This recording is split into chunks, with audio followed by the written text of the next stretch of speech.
Kumilos protesta ang mga miyembro ng transport group na Piston sa bahagi ng Rojas Boulevard sa Baclaran kasunod ng panibagong taas presyo sa mga produktong petrolyo ngayong araw. Panawagan nila, ibasura ang oil deregulation law at alisin ang VAT at excise tax sa langis. Ayon kay Cirilo Latorreno, coordinator ng Piston National, hindi pa man sila nakababangon para sa epekto ng mga bagyo at habagat.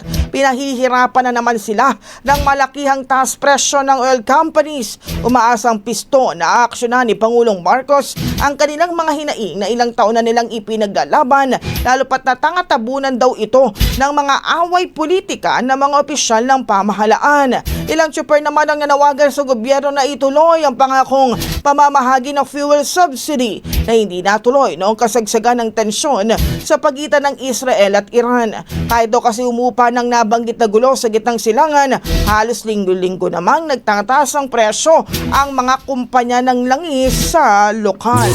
Ang bahaging ito ay hatid sa atin ng DriveMax Herbal Capsule. Lalaking angat, tumatagal.